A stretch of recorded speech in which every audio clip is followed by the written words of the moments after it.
नमस्कार फ्रेंड्स, आप सभी का एसएस हेल्थ में बहुत बहुत स्वागत है। आज हम बात करते हैं कोरोना की तीसरी लहर का बच्चों पर क्या असर पड़ेगा। क्या यह बच्चों के लिए बहुत खतरनाक होगा या बच्चे इसमें सेफ रहेंगे? ये जानने के लिए वीडियो के लास्ट तक हमारे साथ बने रहें। देश में कोरोना की तीसरी लहर को लेकर तरह तरह की बातें सामने आ रही हैं। हालांकि अभी तक इसको लेकर कोई पुख्ता तथ्य नहीं है। संभावनाएं ऐसी हैं कि पहली लहर ने बुजुर्गों को अपना निशाना बनाया, दूसरी लहर में युवा वर्ग निशाने पर रहा और तीसरी लहर में शायद संक्रमण बच्चों को अपना शिकार बना सकता है। दरअसल इस मसले पर रोजाना नई रिपोर्ट सामने आ रही है। किसी स्टडी में बच्चों पर वायरस का असर ना होने की बात कही गई है, तो किसी रिपोर्ट में उसे बेहद खतरनाक बताया जाता है। इसके अलावा कोरोना का लगातार बदलता स्वरूप भी चिंता का कारण बना हुआ है। तो आइए हम जानते हैं कि थर्ड वेव को लेकर अब तक किस रिपोर्ट में क्या क्या कहा गया है, वहीं कोरोना की अलग अलग लहर से बचने का क्या तरीका है। कोरोना की तीसरी लहर को लेकर कुछ दिन पहले WHO और एम्स की एक रिपोर्ट सामने आई।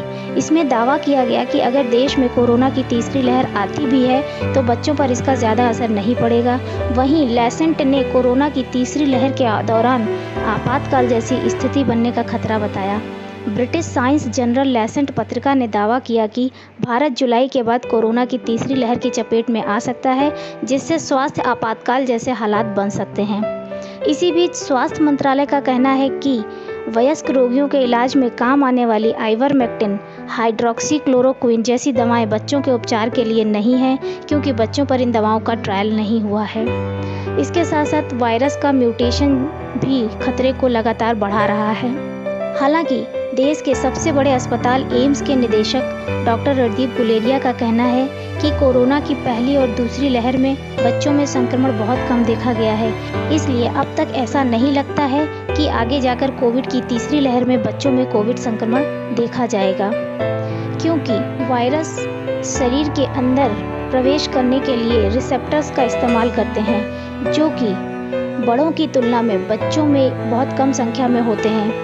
इसलिए वायरस आसानी से बच्चों में प्रवेश नहीं कर पाते हैं। इसलिए बच्चों में कोरोना वायरस का संक्रमण कम होता है, लेकिन बच्चे पूरी तरह सुरक्षित हैं, ऐसा नहीं है।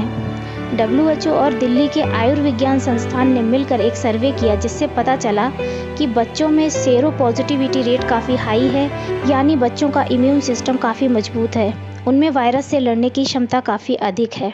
अब हम जानते हैं कोरोना से बचने का सबसे बेहतर तरीका क्या है।